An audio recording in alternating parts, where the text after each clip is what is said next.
Good afternoon and welcome to MASSP's Leader to Leader session this afternoon, where we have a panel of principals from different size schools, different regions of the state that are joining us to share ideas around continuity of learning. I'll introduce our panelists in just a minute, but as we get started, please do take a moment to introduce yourself using the chat function for that. Also, we're using a webinar today versus the meeting, and within the webinar, you're able to add questions. So as we go through, there is an opportunity for you to ask questions. We have 4 rounds of topics, and we have some built-in questions, but we'll address additional ones that come up there as well. So please do take a moment to introduce yourself, and we will get started in just a moment. So as I mentioned earlier, we're going to have the Q&A system where you can add questions. You can also like other people's questions, so they rise to the top. So the most popular questions get addressed first. And then any ideas or comments you have to contribute to the conversation, please do so through the chat function. Tomorrow, we will distribute a copy of the slide deck, a link to a recording of today's webinar, as well as the middle level for those of you who are middle and high school. And then we also have an article that John Hattie wrote around remote learning and some of the findings and recommendations he has that if we have time, I'll hit on at the end, but we'll provide that to you. In closing then, before we get started, I just want to let you know that we sure do appreciate you giving up time to be with us, and to our panelists for being with us as well. If you have suggestions on how we might further support you, or if you just need a thought partner to confidentially brainstorm or pass ideas, please do feel free to be in contact with us.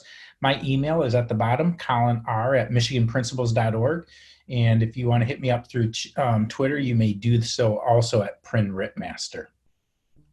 We have a 3-part agenda, this welcome and connect part. Then we'll get into a panel discussion where we'll examine these 4 founding or guiding questions. And then we'll close with some thinking forward. So as we go forward, I thought it was interesting. Recently, Bridge Magazine published a survey they did where they asked parents for their thinking.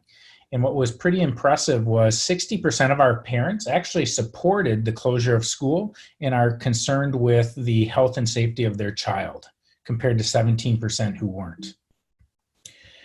70% then supported the actual closing versus the 8% who didn't.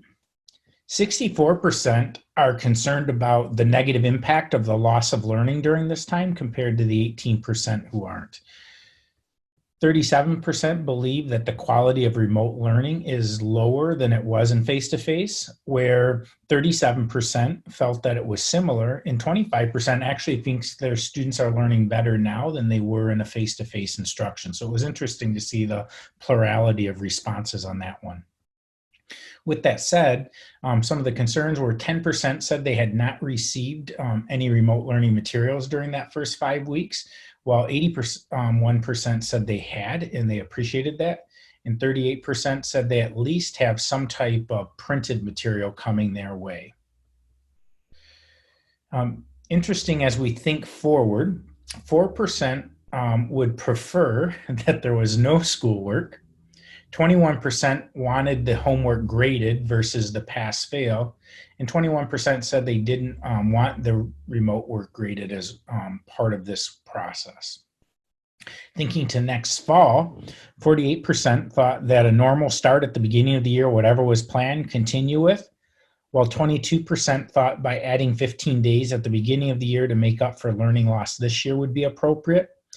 But 16% preferred that we had some type of optional summer school provided by districts, while 12% want it mandatory from the state. I think also what's important is to know the impact of the economy on our parents. And one of the things that came out was 45% of households have actually had to reduce the number of hours they're working as part of their employment in order to help school their students at home. And 50% said that it's actually had a negative impact on their household. So as we're dealing with parents and the feedback we get from them, good or bad, know that the economics may be playing a factor. So I'd like you to do is in the chat function, if you would, what's something that stands out to you around parents thinking? Either it connects with what you already know or believe. something that surprises you, or something you'd like to know more about. So just in the chat function, go ahead and add something from the text to get us thinking here. And with that, what I'd like you to do is, as we transition into the panel discussion, I'd like you to think about your continuity learning plans. Do your students, parents, and staff understand that that the plan that's approved by the ISD is the minimum expectations for all students? As we're moving forward, how are you seeking feedback and using that feedback to modify plans? Third, what are we doing to progress monitor, and if need be, have difficult conversations with our students, our parents, and/or our staff in order to deliver on our plans? Third, or fourth, recognizing that people all are going through things based on their own skill, their will, their personal interest. How do we assume positive intentions as we move forward while communicating what we are going to do, what we expect, without over-promising or over-representing what we are able to do? Then think about your learning. How have you learned as an individual leader within your district? What are you learning about others? And what are you learning about your system during this crisis? And thinking forward, how might you adapt your plan for August, October, and January? So as we bring in our panelists at this time, be thinking about your plan in relationship to them and your plan as far as moving forward, knowing that currently we're within the crisis and that hopefully that things will get better, but at some point we'll have some type of new normal. What's that going to look like, and how do we take forward what we learned from this spring into the future?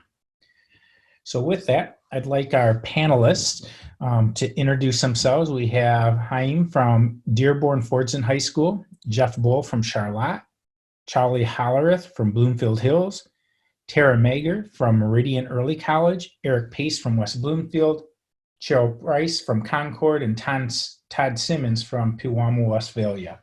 The way they're going to introduce themselves is, for round one, they're going to share how have their approach to continuity of learning, how have they approached continuity of learning during the suspension of face-to-face instruction, and why are they doing it that way? So each of them have a slightly different approach in what they're doing. So they're going to share with you, and we'll go in the order of the people just as they're listed here. So we'll start with Haim, and we'll just go around in that alphabetical order. So what's the focus? What's the approach of your continuity of learning plan? How does it address equity, whole child? What are you seeing as the impact on students, staff, and families? So with that, we'll have Haim go first. Okay, hello everyone.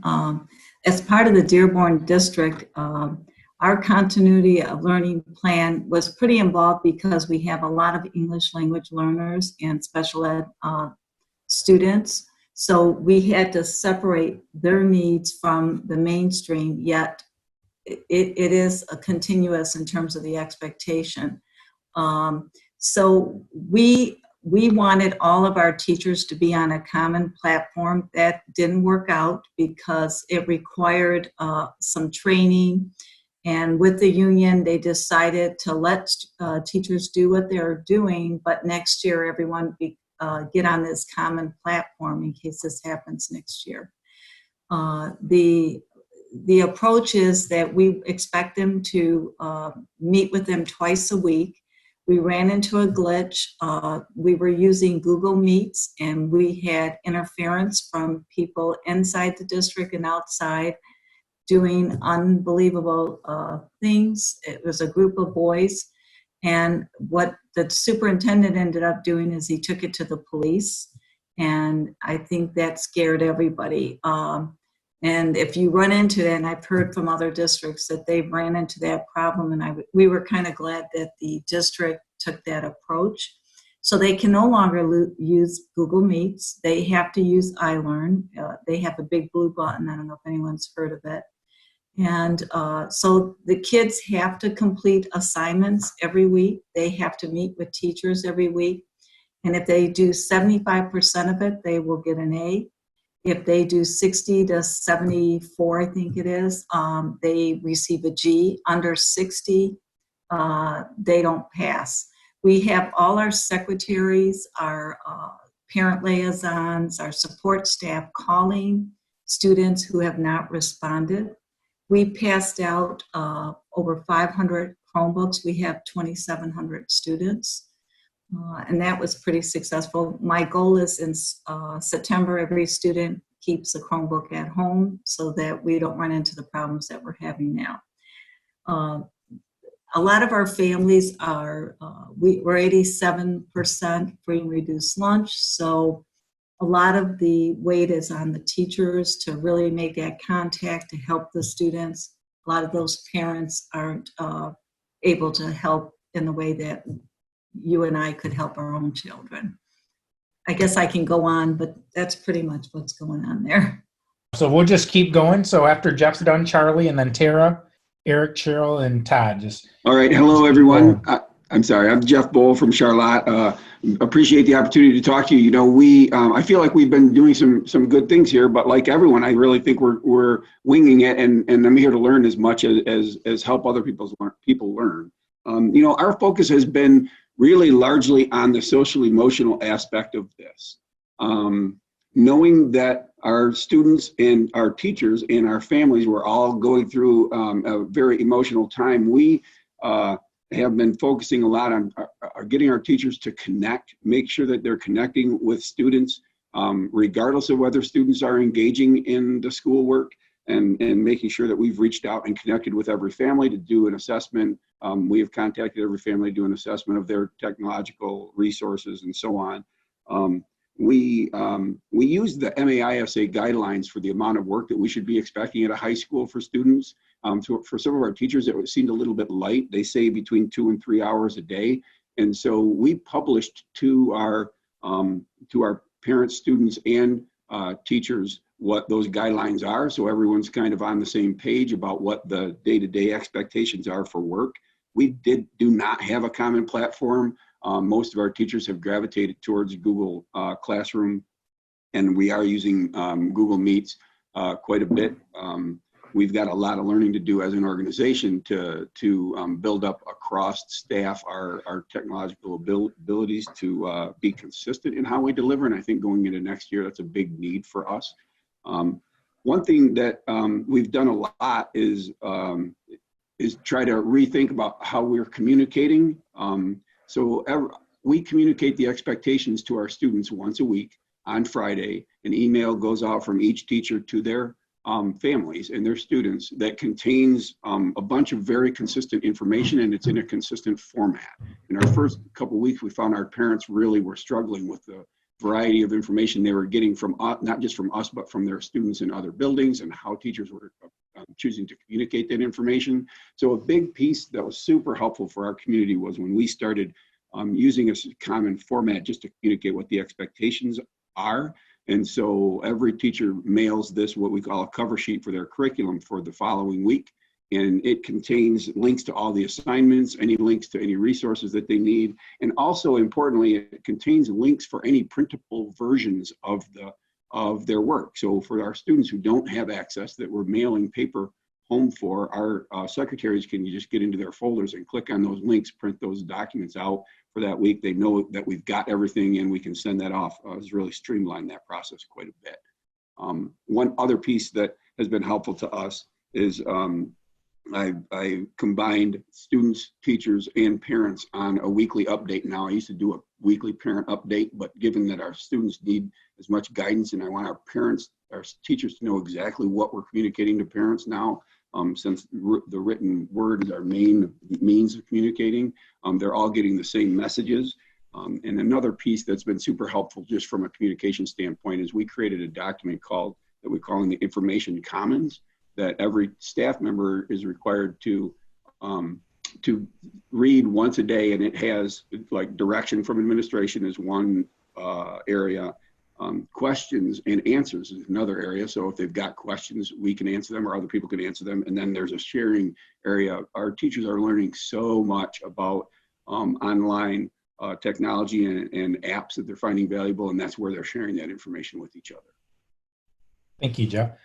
Charlie, you guys have taken a more tiered approach within your district. So if you could share a little bit about how you've tiered your approach, including how even approach to grading fits into that. We have spent a lot of time in our continuous learning plan 2.0, just to dovetail on what Jeff mentioned. We tried to incorporate as much flexibility as we can.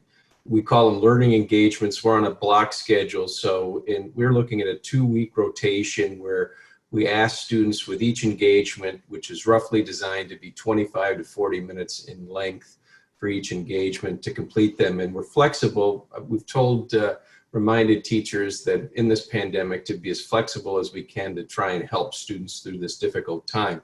The other thing that's important in our design, I think that I'm glad we did, was that whether it's a course like, I'll take for instance, Algebra 1, we have those Algebra 1 teachers all collaborating with the same design, same instruction.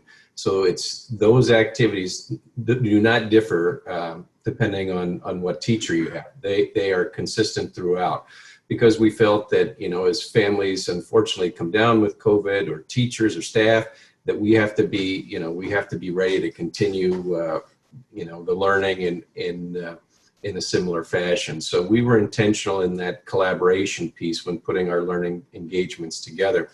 And then in terms of the credit options, we looked at really 3 credit options for seniors. And we thought about not only a percentage of them completing the learning engagements, but also a culminating activity or reflection at the end. I think we have it posted on the MASSP website, but we thought that there needed to be maximum flexibility in terms of choices. So a student in our plan, whether it's a senior or an underclassman, does have the choice of whether they want to go credit or no credit, or whether they want to take the grade improvement pathway. So I think that's important. And also what Jeff mentioned too, the communication piece. We have come out with a weekly FAQ that we are updating, because as we go through this, there are new questions that come up, and we want to try and answer that as expeditiously as we can. So it's by no means perfect, but we're educators, right? And that's our job. We get better and we learn as we go. So.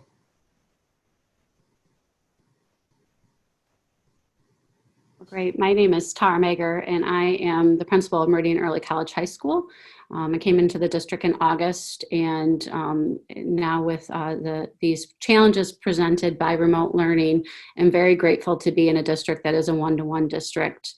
We're rural Michigan, up in Midland area, and so technology can be a challenge in regards to connectivity, but all students at the high school have laptops. The other unique advantage we have is that we have a common virtual platform we use called Echo.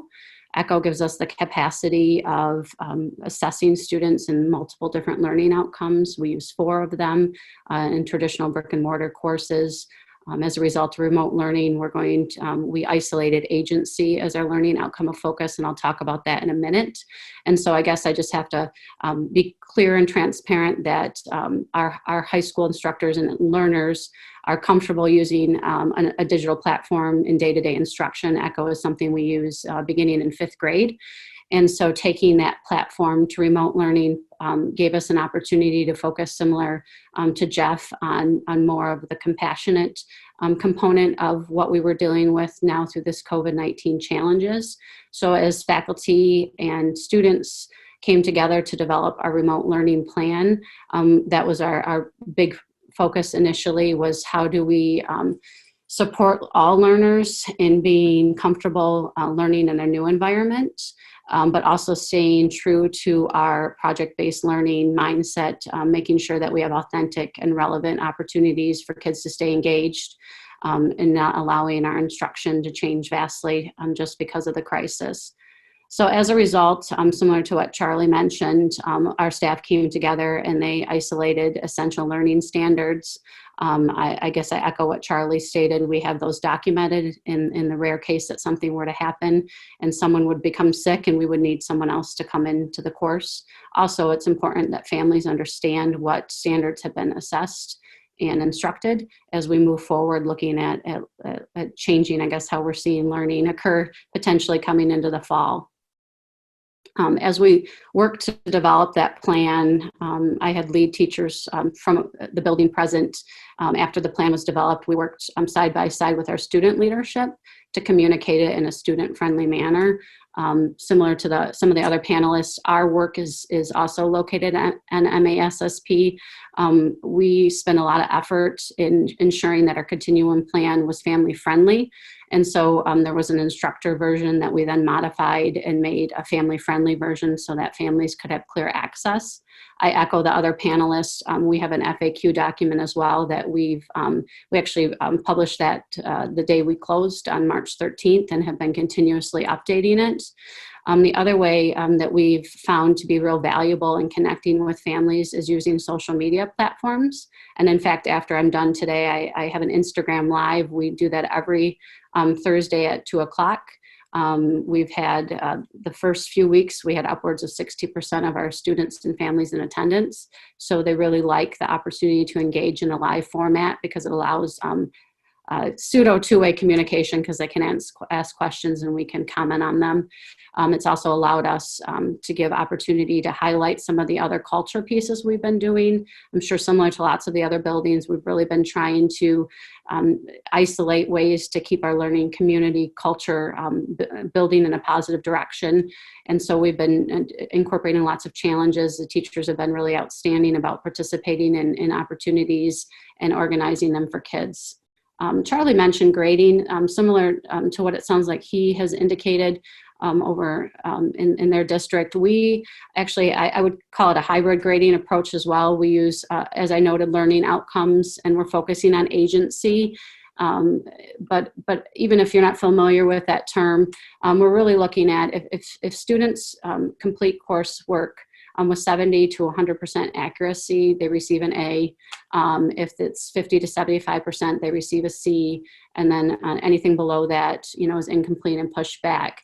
For semester grades, we're a semester school, we're actually offering kids the option. So if they receive a 71% or better in the course, they're actually going to be issued a letter grade, or they can elect to select a pass. So we're by defaulting going to a grade, but again, allowing the opportunity for kids to take a pass if they prefer. And that anyone then from the 60 to 70% would receive a pass, and anything lower than that would be an incomplete. And I see later we'll be talking about what that looks like for summer support. So again, I echo the benefits of having a common platform. We've really benefited from having our teachers and our students be very comfortable. Our parents also have access to this student management system so they can get on and see the kids' progress. Similar to the other panelists, we've been amping up efforts to reach out. Our attendance rate week 1, by Thursday, we were at 98%. So as we moved into now week 2 and week 3, we've been focusing more on progress monitoring, which we'll talk about as we move on in the segment. Thank you. Eric, you guys were some of the early starters in this work and actually served on a panel in a breakout session about a month ago. So if you can share with us a little bit about where you are and how things are progressing around your approach. All right, I think I'm unmuted now. Eric Pace, West Bloomfield High School. I'm happy to say that actually I did some of my pre-student teaching at Sanford Meridian Junior High, so I'm familiar. Right away when we closed on, March 12th for March 13th, we made the decision that we're a one-to-one device school. So we wanted to make sure we were able to find out which families still needed a device that were using personal devices or needed hotspots, and then get that in their hands as soon as possible. So we did pickups on Monday, the 16th, and Tuesday, the 17th, and then we started doing deliveries. I just delivered a hotspot yesterday. Our main focus in the 2 weeks before our spring break when we were closed is to make sure all students had access and could participate in whatever we were going to do right away. We didn't want to lose any students with downtime. So we used the 2 weeks to just, we developed kind of a rudimentary schedule of focus days. So 2 classes per day would have a focus with some more rigorous instruction, no more than 90 minutes. And then the other days would be checking in on a wellness check or a quick 5-minute formative assessment. And we rotated those until we got to spring break and could refine it. Once we did that, We decided to keep that rotating focus day schedule. We're already on a block schedule, so kids are used to rotating. And we included now office hours like you'd see in a college, and they're departmental. So for example, 9 to 10 every day is English, 10 to 11 math, and so on, for a 9 to 3 period of time that they're available. And on the focus day for whatever class they actually have to provide live opportunities, be it Zoom or Google Meet. We ran into some of the same challenges that were described earlier. We started having students have to use their full name and wait in a waiting room and have their video on when we start. That way we can approve who they are, and we really haven't any problems since. So some teachers are utilizing that for intervention and assessment in that live session. Some are doing some more direct instruction and question and answer, but students get an opportunity at least once per week with every instructor for a live session. Outside of that, we're flexible and when they can turn work in, and we give them a full week up until the next focus day, and then nothing can be below a 60%. So if a student doesn't do it or fails to meet a 60% threshold, it just goes in, defaults as a 60%. And then if a student was already below that coming into this and now didn't do enough, then they would earn incomplete like was just described. Grades at the end are going to be assigned a letter grade, anything over 60%, but they can also opt to choose a pass, which was previously described, and anybody below that 60% would earn the incomplete and be offered summer support. One thing or two more things that we've done that I think are unique are we're doing cycles of instruction and intervention. So we have 2 weeks on of new learning and instruction based on some commonly defined power standards or instructional objectives. And then after those 2 weeks, we have a 1 week intervention and enrichment period where teachers can pull small groups, assist those that are struggling, and then provide enrichment that doesn't require live instruction for those that are ready for that. So we have our 3rd week being that intervention. Also, we're taking every Friday with no live instruction and no assignments posted. Those are PLC and planning days for our teachers. So we didn't have to use any of our forgiveness days, and we're using them on those Fridays in order to give staff weekly planning, work with the instructional coaches, work with the administration to make sure they're ready for the following week. And that's proven to be really successful for our teachers and help them manage it, and also for students to have a prepared classroom and also get some additional time, I think, to manage their families and themselves. We've had at least 3 staff members, maybe 4 now, that have been directly impacted with the virus, and many, many students and families that have either lost loved ones directly in their home or are sick themselves. So we're a high impact district in that, but I do think we're managing it all right. Cheryl, can you tell us a little bit more about your approach in Concord and how it's impacting learning? Am I unmuted? Okay, Yeah. now I am. All right, well, hello everyone. I'm Cheryl Price. We're in a small rural school district. We are lucky enough to be one-to-one, and we're already using Google Classroom before this whole thing hit. So we did start right away the very next week, continuing to keep students involved as much as possible. We also were hit with the reality of the pandemic because we held the districts in our school, literally in our school, the Wednesday before the governor closed. And we actually had one of our refs passed away just a week ago, and a mother that attended the game just got taken off of the respirator, and we're hoping that she's going to make it, but she was on a respirator for 3 weeks. So our focus for all of this was and is to go slowly together, to do no harm, and to prevent regression. For the students that were able to handle continuing education in the form of new material, we continue to do that for those students. However, the main focus was to prevent regression, to keep students in contact with us. And so the whole goal is to have 100% response from a student to any teacher or all of us. We are very focused on the mental damage that this has come about with regard to how startling it was in such a tiny little village to have several cases come out of that game. So that's been our focus. We do the pass and complete. We have office hours. Teachers are in constant contact with students. And we also immediately brought in all of our support, so social workers and everybody that we could bring in that had relationships with students. We asked them to please continue those relationships, and then I'm continuing to keep track of all of that in Google Sheets. The teachers all have a sheet where they are putting down when they have contact with a student, and then how that contact was made, so that we can achieve the goal of making sure we've reached out to all. I'll leave it there so we have some time to go to Todd and carry on, but most of what has been said by the others we are doing as well, and I'll leave it there. Go ahead, Ted. Thanks a lot, Mr. Rip. My name's Todd Simmons, Pewamo, Westphalia Middle School, High School. Our school is also a very small Class C school out in the middle of the cornfields, northwest of Lansing. We're actually, 3 of the 4 roads that surround our building are dirt. That should tell you just how rural we are. This is a great honor. And I'll preface everything by saying, you know, we're building the plane while also trying to fly it. So as we built that plane starting on March 13th, our focus or our mission statement has been to provide, to support, and connect. And in other words, we want to make sure that we're in constant communication, as aforementioned, with all of our kids and parents and our educators. We want to provide, and I'll get a little bit more into that, and then just support, not just the learning, but more of that mental, emotional that was mentioned. We've really tried to put Maslow's hierarchy above Bloom's taxonomy. That's been our focus, really hitting the physiological ahead of the academic.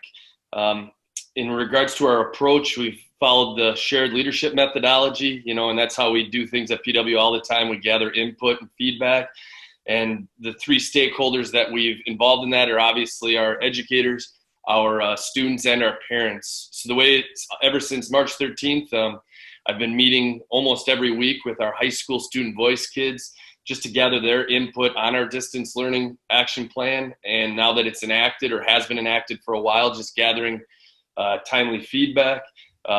We meet with our school improvement team every week to get their input and feedback on our distance learning. And then we've got a select group of parents from all demographics and socioeconomic status and grade levels, and we're grabbing their feedback and seeing what's working and what's not working. And then after those 3 meetings with those 3 stakeholder groups, we revamp and we keep adding parts to the plane that we're trying to fly.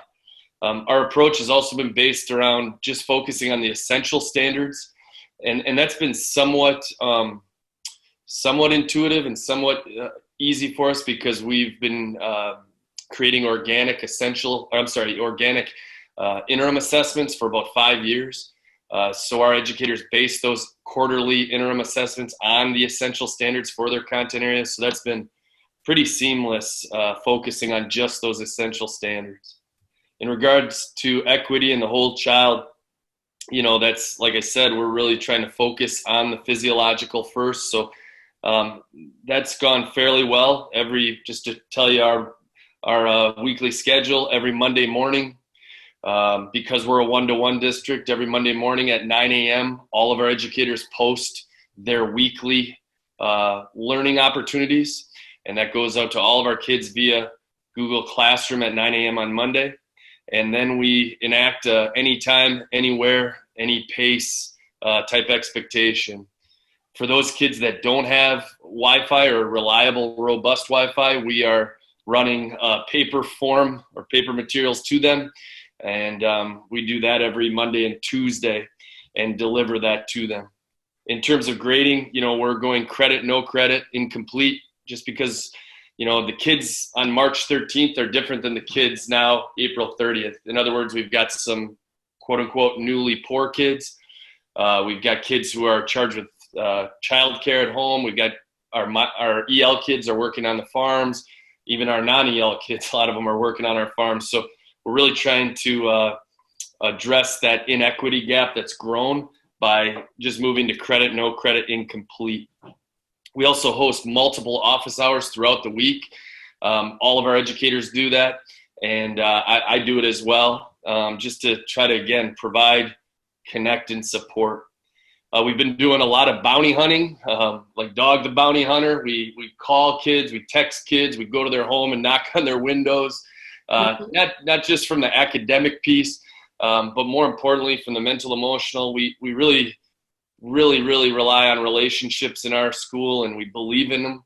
And we don't want to lose that over these last however many weeks and however 5 weeks we got left. So we're like Dog the Bounty Hunter at PW, and that's not in any way, shape, or form me. That's our team. Our educators are constantly calling, constantly texting. We just had 3 kids move into our district, and tomorrow at 11:30 we're doing a whole group like Google Hangout welcome, and we're probably gonna scare the heck out of them, but at least they know we care. So, and then, in terms of taking care of families, we're also calling and texting parents. Right now we're feeding, even though we're a small Class C school, we're feeding about 179 kids on Tuesdays and Fridays, and just trying to, again, focus on provide, support, and connect, and putting Maslow's ahead of Bloom's. Onward. Thank you, Todd. And I think that's an important piece you just brought up at the end. I've talked to several families recently who were inquiring about district plans and being new to their districts. And I think it's, amongst everything else, just dealing with the day-to-day operations is how do we deal with new students and families and bring them along. So I think that's important that we're monitoring that so that these students who are already having a challenge uprooting from wherever they were before to now being in a new location, new school, without the opportunity to make or connect friends and teachers and all that. So that extra effort I know makes a huge difference. We've kind of addressed round 2 here around what's working and how do you know. So what I'm going to do is kind of blend round 2 and round 3. So if you have something else you want to add around what's working or how your progress monitoring, as well as what are some challenges or struggles you've encountered, and how are you rethinking or adapting based on that? So we'll just run back through again, and anything you want to add as far as a strength that your progress, from progress monitoring, or a challenge that you have and what you're thinking of doing about it. Yeah, so some of the things that we feel are working is the superintendent does 1-minute videos, and he does longer ones, but it gets the kids' attention. I do videos and send them out, and it seems like we're getting a lot of views on them. So I think that's working. I also think our daily schedule is working very well, where Mondays and Fridays are office hours. Monday, every teacher has to post what the assignments are for the week, and they're all due Sunday night. The other thing is the teachers meet in PLC on Fridays, and I have several administrators, so we each make sure that we're in on the PLC so that we can support the teachers and hear their concerns or students that need further follow-up. Another great thing I think we're doing is our intervention log. We have a log where if a teacher is having any type of issue with a student not hearing from them or assignments not being done, they indicate it on the log, and we have support staff that's assigned certain grade levels to follow up and find out if they need a packet, a Chromebook, and we make sure that happens. Some of the struggles that we're having now is, I don't know if everyone's familiar with Ramadan. I think 95% of our district is Muslim. So the kids are sleeping in. So our schedule says that they do calls in the early afternoon, and our students aren't always waking up for them. So some of our teachers are willing to make calls, let's say at 4, 5, 6 o'clock. So that's really been a struggle for us. Some of our kids, again, a lot of our kids were already working to pay for family bills. So they're running into issues because they're working and some of their parents aren't working.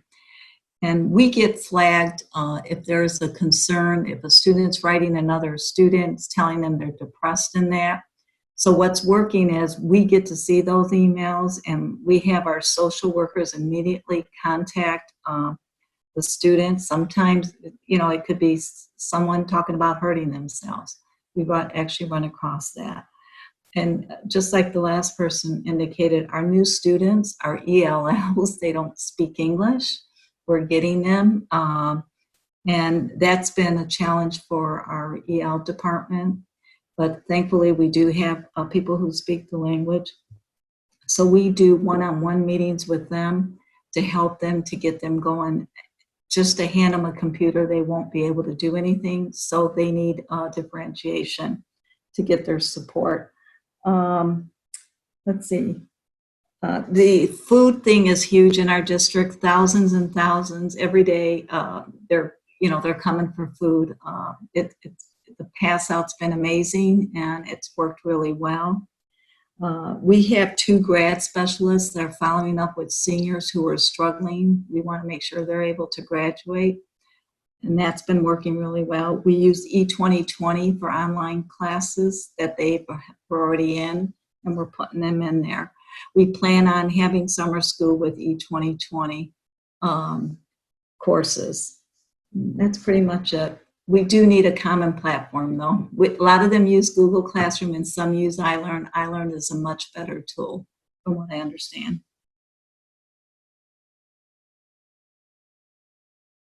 Be brief and just share a couple of highlights. I mean, obviously, there are probably more things that we're having challenges with than that are working right now. But one thing that we did recently that I found very valuable, about a week and a half ago, I did a check-in survey with teachers. You know, a big question for one of the challenges that we're having is how do we maintain a cohesive staff culture when our staff never sees each other?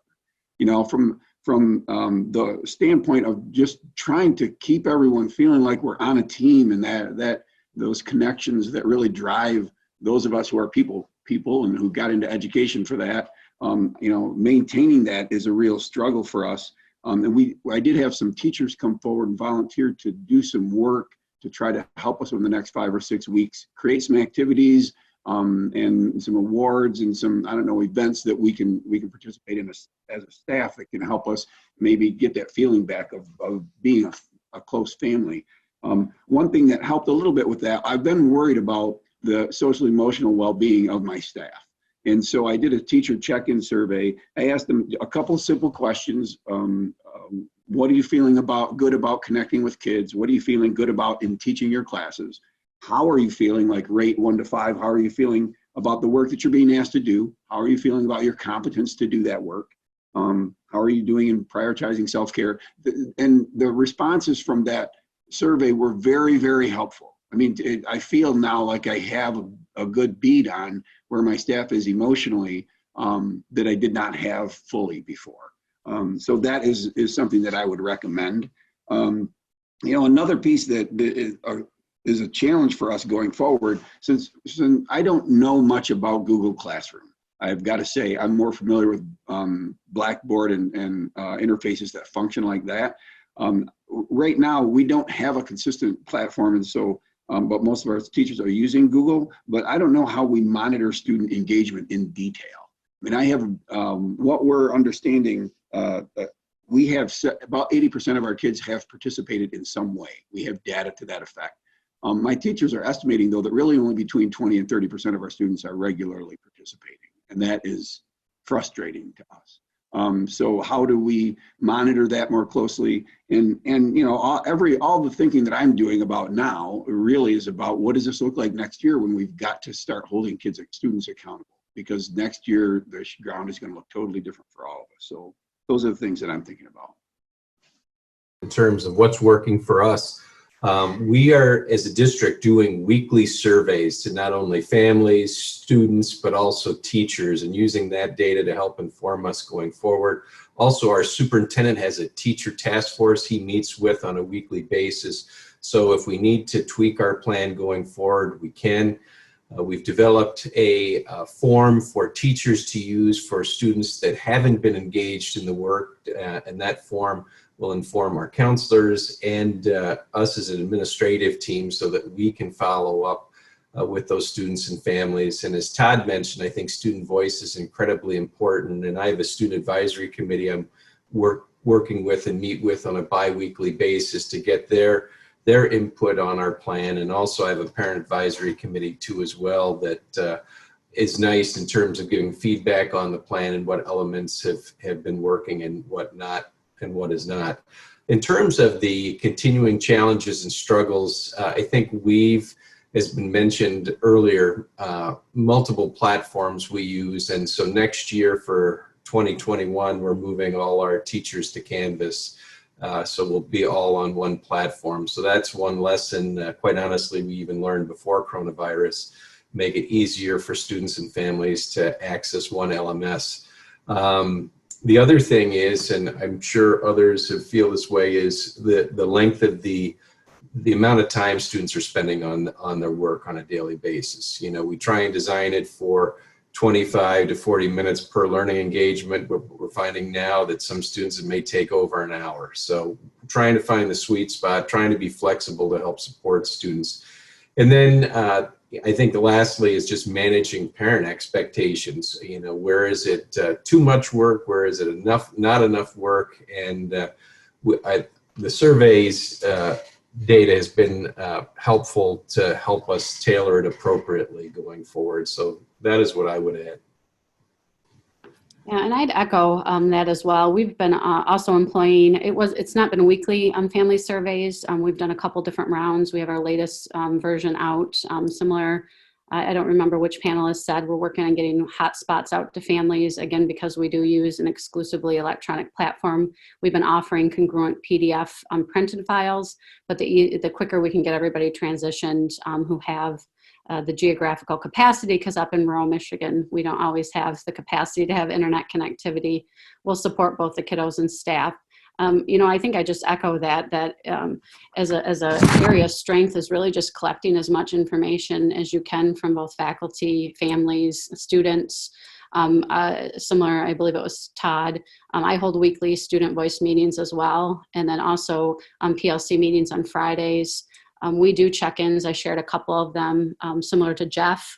I have two different versions. One I used early on when I really wanted to see real in-depth how the staff was feeling emotionally. And then I always do a PD reflection, even if it's just for a half an hour faculty meeting, to make sure that I'm delivering meeting the expectations of faculty.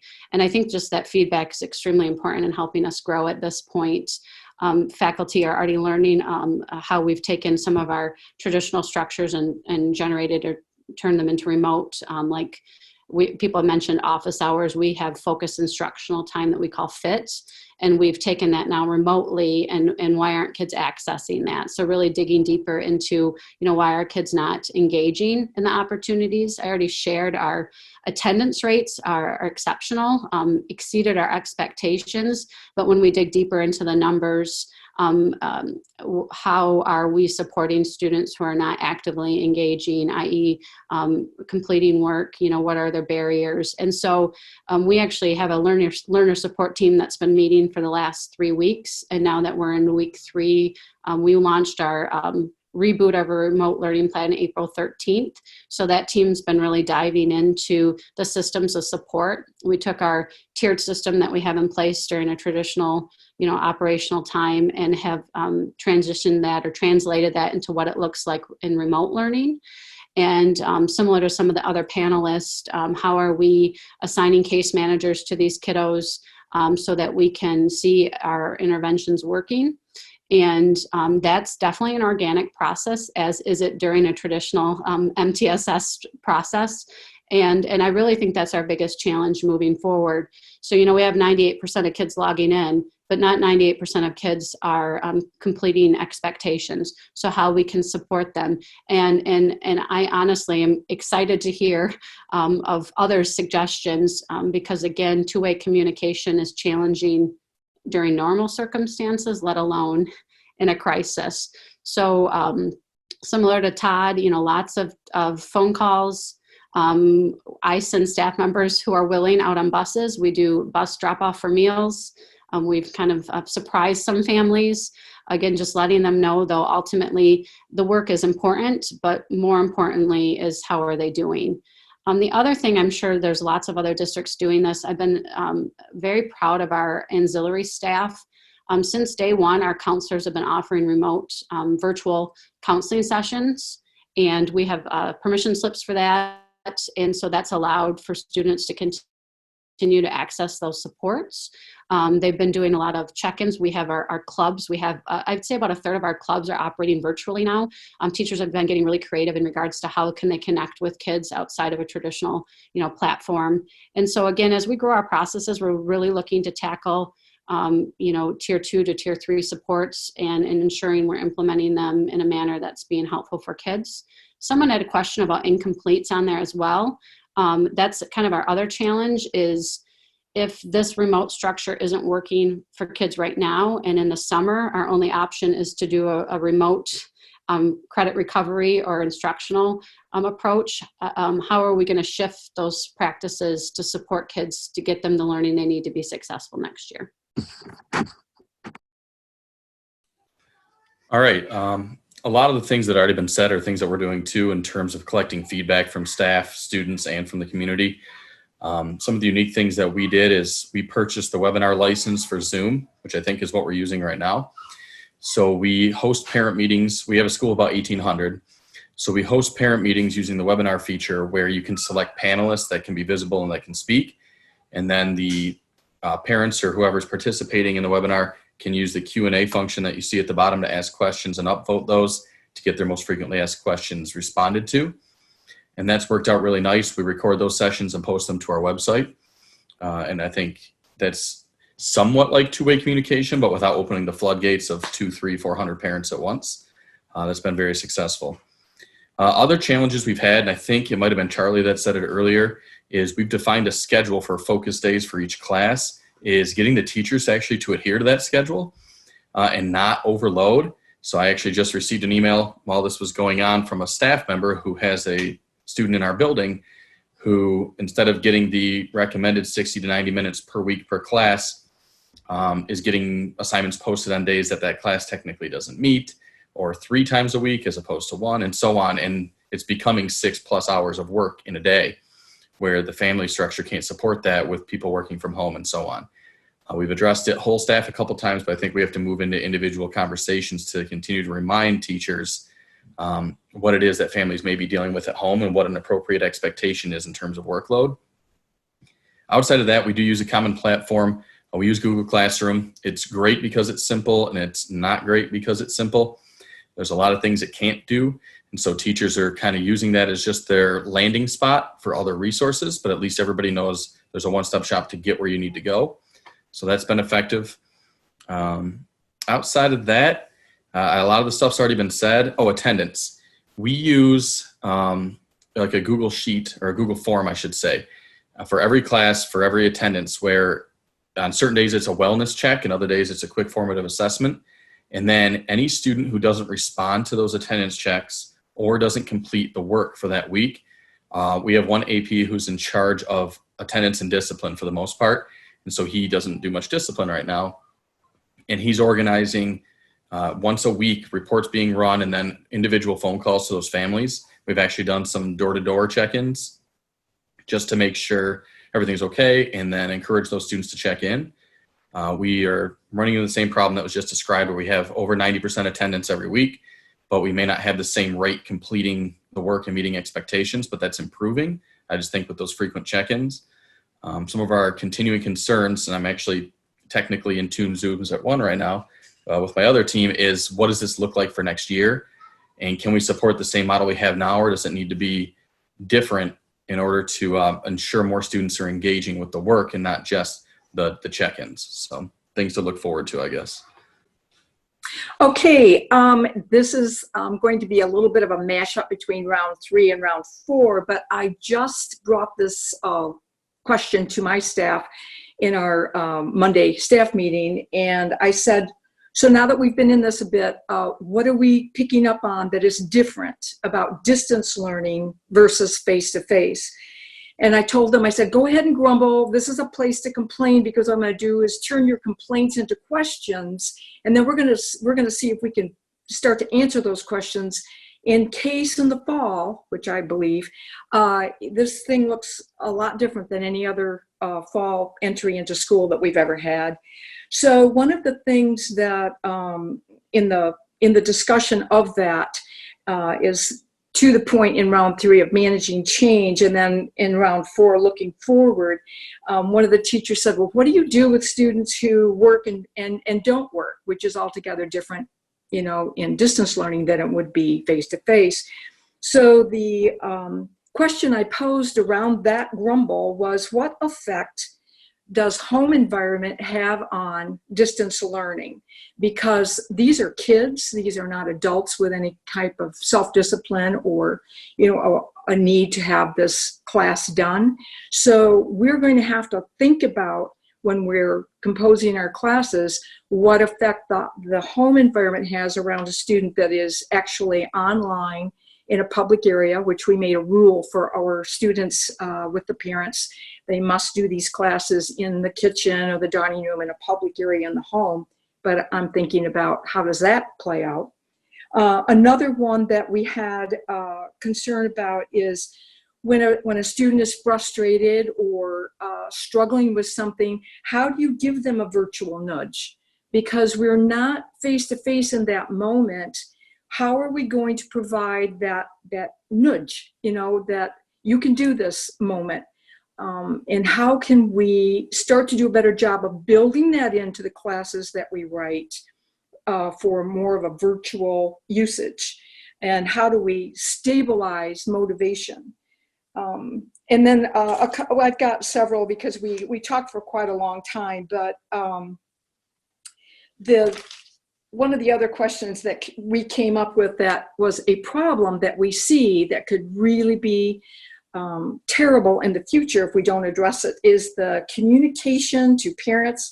We have to have an ironclad way. We use Remind 101, we use email, we use text, we use call outs, we use the Facebook page, I've even sent a letter home so I knew that it got to every home, whether they had internet or not, because we struggle with that challenge. So, but we have no way of knowing for certain that every communication by every parent or student is received or how it's received. So, oh, and then another one is, how do we address the anxiety of students, or the frustration, whichever you want to look at that, you know, while they're dealing with these classes. So again, we are putting at the focal point the mental health attitude about it, because really, when you think about it, if that isn't right, learning doesn't take place, as we know very well just in the face-to-face situations that we have in our classrooms. I will stop there because I could talk forever. Okay, can you guys hear me? Thumbs up. Awesome. Okay, real briefly, in terms of what's working, what's not working, I try to do spend a lot of time reflecting, but I lean on that three-legged stool, the three stakeholders that hold up our educational process. That's the parents, the educators, and the students. And what the three-legged stool is telling us of what's working, they really love the way that we've used this opportunity to continue celebrating our kids and celebrating our champion process and celebrating those students that maybe missed out on opportunities. So like I know across the state they've done the football field light up. We did a little unique. We went Facebook Live and we did 88 minutes of light for our 88 seniors. And every minute as the music was playing and the lights were on, as each minute ticked down on our football scoreboard, we'd announce one of our seniors. So that was our 88 minutes of light for our 88 graduates. We've done a lot of stuff on Facebook and Twitter. We've done we're honoring our honors students, like our top 10. We did a scholar athlete banquet via video, which was really neat. And we're just about to release our high school awards night video, which is a compilation of all of our educators. We mashed together the video, and it's pretty hilarious and a real fun. And I think the kids are going to love it. So they're saying they love how we're celebrating our students during this time. Our office hours seem to really be working. Our stakeholders are telling us on Google Hangout, and I think they're working so well because our purpose isn't for direct instruction during office hours. The purpose is kind of like when we were in college. The purpose is to get with the educator, to ask questions, to seek remediation, to garner support, and then really, more than anything, just to connect. Again, to go back to that connect, provide, support platform. And by connecting, not just with the educator, but with peers, that it really affects their social, emotional, mental health. The other thing that our three-legged stool is saying is working is and this comes from the educators, is we have a student of concerns doc. It's a spreadsheet, and it lists all of our kids that are either not engaging or not responding to calls and texts. And that's working for the most part, because it helps, it helps Dog the bounty hunter know who he has to track down, but it also helps all of us work cohesive and efficient. So, and then the other thing they're saying is working is the anytime, anywhere, any pace format.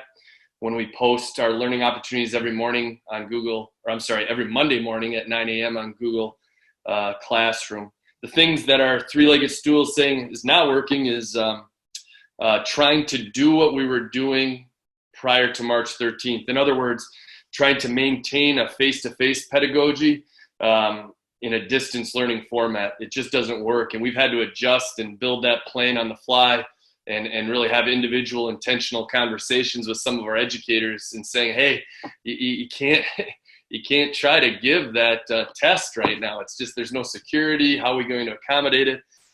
We've had to adjust our distance learning methodology. And the whole bounty hunting effectiveness, that students of concern doc, I kind of parallel it to when my wife tells me to go outside and do the mulching or landscaping. I despise landscaping, and what I'll do is I'll just go outside into the garage and check out, Central Michigan football Twitter feed. You know what I mean? She thinks I'm off doing it, but I'm really just in the garage dorking around. So the idea of, we connect with these kids, we call their parents, we text them, and then they act like they're going to do it, and they never really do. So that hasn't been as effective as we'd like. And then the final thing that's kind of not working is just the fear of budget cuts for next year.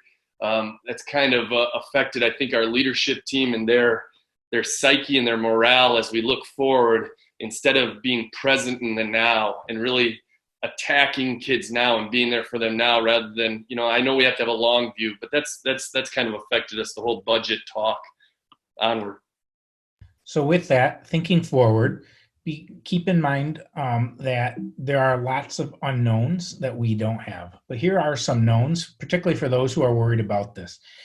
John Hattie did a blog recently, and we'll get there, but in the handout that we send to you. But these were some of the effect sizes that came out of his research. And what we know is parental involvement, communication, expectations are the only thing right now that are actually having a significant impact on student learning, which are outside your locus of control. So the focusing on those basic needs that Todd and Cheryl and others talked about are so important. And so as we go forward, that piece that Todd said about Maslow before Bloom is really what matters at this time, knowing that you're continuing to supplement and combat the regression in learning. But as we go forward, know that it's about the strengths that are going to outweigh the issues. And so as we go into next year, keeping those things in mind. With that in mind, I want to thank our panel for joining us today. When you have a panel discussion, you never know how many questions or prompts or rounds to do, but we sure do appreciate you joining us, for sharing your expertise with us, and for sharing the resources that you did as well. Please know that we do have a few more rounds of Leader to Leader scheduled. Next week, Bob is going to have a panel with us around the economic implications of COVID-19 for 2021 school funding. The following week, we're going to have counselors and teacher perspectives, so we'll have a panel of counselor and teachers. Then we're going to have a student panel, a parent panel. We're going to start June with superintendents sharing where they think we are and where they might go. And then we'll end the year with a future of secondary ed. Where do we think we're going to go from there? So thank you for joining us today. Thank you for being a part of this. We will distribute information through the COVID-19 Daily tomorrow. We look forward to seeing you in future sessions as well. But thank you to our panel. Thank you to our leaders who are with us today for all you do on behalf of Michigan students in your local communities.